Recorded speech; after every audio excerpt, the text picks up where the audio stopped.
Bechoros Daf Lamed Beis, we learned the other day the concept of havla, that one buys the hide or the horns of an animal, of meiser, and although you can't sell the meat, but since you can sell the horns, you include the meat in the price of the horns. The Gemara says, can you do the same trick with the bones of an animal? Can I sell the person bones for a very high price and include with it the meat of the meiser behema?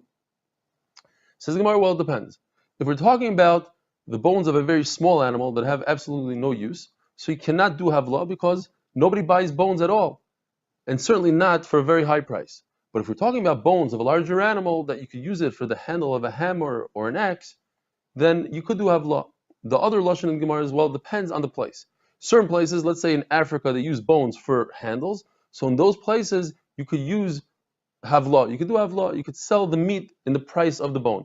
But in places that they don't use the bones as anything, then you cannot do havla. The Gemara says, how do we know the concept that you cannot sell meiser behema? There's three ways to learn it. To understand the first shita, we have to understand that there's three categories here. There's the category of bechar, and the Torah says lo sifda, which means don't redeem. And the category of meiser, Torah says lo yigal, don't redeem. Also, that means the same thing, but it's a different word. And by chayrim, it says the same exact word as meiser. It says lo yigal.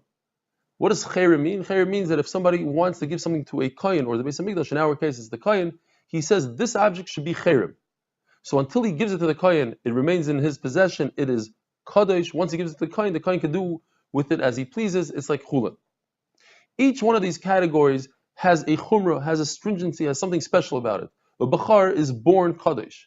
Meiser, as the animals are going out of the pen, and he says the 10th one should be kadosh. If he makes a mistake, and he says the 9th one should be kadosh, and then he starts counting over from there. So the 11th one becomes Kaddish. 9, 10, and 11 are all Kaddish. Chayrim has another stringency. All the animals in the pen can be Kaddish. And also, Rashi explains, you can make Oyla a Chayrim. You can say, I want that Oyla to be Chayrim, and you'd have to give the money, the value of what that Oyla means to you. So now the Gemara says, according to Rav, how do I know that a Meiser Behema cannot be sold? Because I learn lo yigal from chayrim. Just like by chayrim it says lo yigal, and by meiser it says lo yigal. So I have gzeira shava, and by chayrim you cannot sell it. So too by meiser you can't sell it. Says the Gemara, we have a concept called gzeira shava mufna. The words are extra, and once the words are extra, it's as if it says it specifically in the Torah, and that gives us the ability not to be able to refute it. I can't come up with one of these chumras that we just mentioned, because by us, if I want to learn meiser from chayrim, I would say, well, chayrim, it applies to everything. But because lo yigal by meiser is completely extra, so I can't use that as a pircha to the gzeira shava. Why is it completely extra by meiser? Because the Gemara says I can learn v'havarta from bechar to teach us the concept of geula that I can't redeem, and the Torah says you can't redeem. It's completely extra to teach us the gzeira shava. Now the words lo yigal by chayrim are not extra, because I cannot learn chayrim not from bechar and not from meiser, because as you see in the chart and as we mentioned, bechar has a special chumrah that it's kaddish merechem, and meiser has a special chumrah that the one before and the one after are kaddish. Says the Gemara, maybe I should learn perhaps gzeira shava lo sifda from lo yigal. In other words, bechar from chayrim. Why am I learning meiser from chayrim? Lo sifta means the same thing as lo yigal, and we have the concept of shav kohen uba kohen, that if the word means the same, shav and ba, even though they're spelled completely different, but they mean the same, I can learn gzeira shava. Says Gemara, very good. You can learn gzeira shava, but in our case, since we have two words that are identical, lo yigal, it makes a lot more sense to learn meiser from chayrim and not bechar from chayrim. Now, what about we should learn gzeira shava havara from bechar to meiser and say that bechar you cannot sell? Says the Gemara, over there, there's a special word by chayrim says who kadosh and not a bechar. Rav says a whole new pshat. Rav says it says by chayrim it says lo yimacher, can't sell, and it's completely extra, because of course you can't sell a chayrim if it's in the possession of the person that made the chayrim. We said it has halacha of kadosh, he can't sell it, and if it already got to the kohen's hand, then it's like chulin. Of course he can sell it. So why does the Torah say lo yimacher? If it doesn't have any meaning by us and doesn't accomplish anything by us, so let's learn something else from it. Let's learn meiser that you cannot sell meiser. Rav Ashi has a third pshat. the lo yigal by meiser actually means don't sell it. How do I know?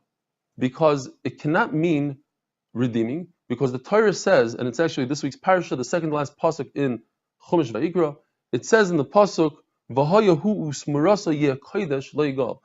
Tmura, saying that this animal should be instead of another karban, has the same halacha as selling, as redeeming. But it cannot mean redeeming, because when did this happen? If it happened, if the redeeming, just like Tmura is when the animal's alive, so Geula is also when it's alive.